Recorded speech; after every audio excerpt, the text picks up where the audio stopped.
ധന്വന്തരി മൂർത്തിയും ഭുവനേശ്വരി മൂർത്തിയും ഒരുമിച്ച് പരിലസിക്കുന്ന, ഒരുമിച്ച് വിളയാടുന്ന ഒരു ക്ഷേത്രമുണ്ട്. ഇത് മലപ്പുറം ജില്ലയിൽ രാമനാട്ടുകര മേലെ ചേളാരി മാതാപ്പുഴ റോഡിൽ കേശവപുരിയിലാണ് സ്ഥിതി ചെയ്യുന്നത്. ഇവിടെ വിവാഹ കാര്യങ്ങൾ, സന്താനലബ്ധി, തൊഴിൽ സംബന്ധമായ കാര്യങ്ങൾ ഇവയ്ക്ക് ധന്വന്തരി മൂർത്തിക്കും അസുഖങ്ങളോ അല്ലെങ്കിൽ അതുപോലുള്ള കാര്യങ്ങളോ ശരീരത്തിൽ ഉണ്ടാവുന്ന എന്തെങ്കിലും പ്രത്യേകതകളോ പാടുകളോ ഇവയ്ക്കൊക്കെ പ്രാർത്ഥന ചെയ്യുന്ന ഒരു ക്ഷേത്രം കൂടിയാണ്. ഇത് വൈദ്യന്മാരുടെ ക്ഷേത്രമാണ്. ധന്വന്തരി മൂർത്തിയെ ആവാഹിച്ച് കുടിയിരുത്തി കാലങ്ങളായി കൊണ്ടു നടന്ന ഒരു തറവാട്ടിലെ ക്ഷേത്രം. ഈ ക്ഷേത്രം പ്രസിദ്ധമാണ്. ധന്വന്തരി മൂർത്തി പൊതുവെ എല്ലാ ഇടങ്ങളിലും ഉണ്ടാവില്ലല്ലോ. അതുകൊണ്ട് തന്നെ ഏറ്റവും ശക്തിയാർന്ന ധന്വന്തരി മൂർത്തി ഇവിടെ പരിലസിച്ച് വിളയാടുന്നു.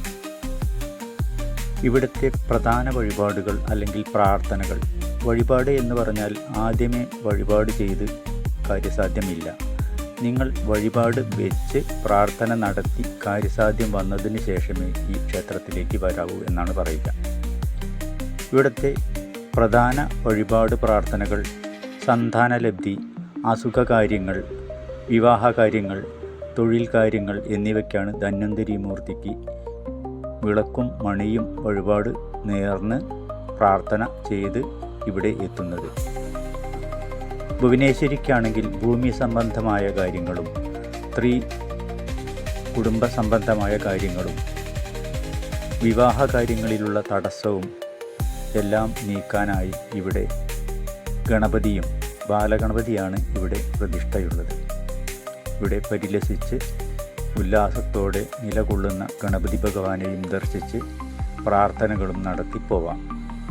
ഭുവനേശ്വരിയാണെങ്കിൽ ഭൂമി, വീട്, ഗൃഹസംബന്ധമായ എല്ലാ കാര്യങ്ങളിലും നമുക്ക് ഒരു വഴികാട്ടിയായി നിൽക്കുന്ന ദേവതയാണ്.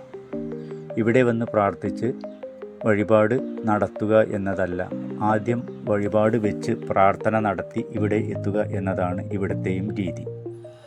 എല്ലാ ദിവസവും നട തുറക്കുമെങ്കിലും ഓരോ ഇംഗ്ലീഷ് മാസവും 2ാം ശനിയാഴ്ചയിൽ 7 മണി മുതൽ 9:30 വരെയാണ് ഇവിടുത്തെ സമയം. ഈ സമയങ്ങളിലാണ് തന്ത്രിയും ഇവിടെ എത്തുക. പൂജകളിൽ ഏറെ പ്രാധാന്യവും കൽപ്പനകളും നിബന്ധനകളും ഉൾക്കൊള്ളുന്ന ഈ ക്ഷേത്രം വളരെ ചിട്ടയോടെയാണ് കൊണ്ടു നടക്കുന്നത്. വൈദ്യന്മാരുടെ ഈ ക്ഷേത്രം അസുഖകാര്യങ്ങൾക്ക് ഏറെ പ്രസിദ്ധമാണ്. കുഞ്ഞുങ്ങളുണ്ടാവാത്ത സന്താന ലബ്ധിക്കായി പോലും ഇവിടെ വന്ന് എത്രയോ കുഞ്ഞുങ്ങൾ ഭഗവാന്റെ മുന്നിൽ ചോറ് കൊടുത്തു പോയിട്ടുള്ള കാര്യങ്ങൾ തന്നെ ഏറെയുണ്ട്. ഈ ക്ഷേത്രത്തിന് ചുറ്റും മണികൾ തൂങ്ങിക്കിടക്കുന്നത് കാണാം.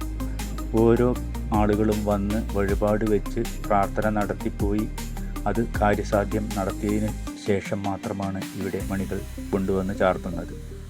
ധന്വന്തരിക്ക് വിളക്കും മണികളും ഭുവനേശ്വരിക്ക് മണിയും മാത്രമാണ് പ്രാർത്ഥന. പിന്നെ എല്ലാ വഴിപാടുകളും ഉണ്ട്. പട്ടുചാർത്തൽ, പുഷ്പാഞ്ജലി, രക്തപുഷ്പാഞ്ജലി, പായസം എല്ലാം ഉണ്ട് ഇവിടെ. അതുമാത്രമല്ല, അസുഖകാര്യങ്ങൾക്ക് ഇവിടെ വന്ന് ഔഷധ സേവ നടത്തി പ്രാർത്ഥിച്ച് 3 തവണ പ്രാർത്ഥിച്ചാൽ ഏറ്റവും ചുരുങ്ങിയത് അസുഖങ്ങളിൽ ഭേദം എന്നതാണ് ഇവിടുത്തെ അനുഭവം. ഇവിടെ ഒരു കാര്യത്തിനും ആദ്യമേ പൂജകളില്ല. വന്ന് പ്രാർത്ഥിച്ച് നിങ്ങൾക്ക് പോകാം. എല്ലാം കാര്യസാധ്യമായതിന് ശേഷം മാത്രമേ ഇവിടെ വഴിപാട് ചാർത്തേണ്ടതുള്ളൂ. പ്രാർത്ഥനയ്ക്ക് എല്ലാ ദിവസവും ചെല്ലാം. എന്നാൽ 2ാം ശനിയാഴ്ച 7 മണി മുതൽ 9:30 വരെ ഉള്ള സമയത്താണ് മറ്റു വഴിപാടുകൾക്കും പ്രധാനമായ കാര്യങ്ങൾക്കും ഉള്ള സമയം. ഇത് രാമനാട്ടുകര മേലെ ചേളാരിയിൽ നിന്ന് മാതാപ്പുഴ റോഡിൽ കേശവപുരി എന്ന സ്ഥലത്ത് വൈദ്യന്മാരുടെ ക്ഷേത്രം എന്ന് പറഞ്ഞാൽ ഓട്ടോറിക്ഷക്കാർക്ക് വരെ അറിയാം. പ്രസിദ്ധമായ ഈ ക്ഷേത്രത്തിൽ ഒരിക്കലെങ്കിലും ഒന്ന് കണ്ട് കുളിച്ച് തൊഴുതു വന്നോളൂ. ഇഷ്ടത്തോടെ വരാം, പ്രാർത്ഥനയോടെ മടങ്ങാം.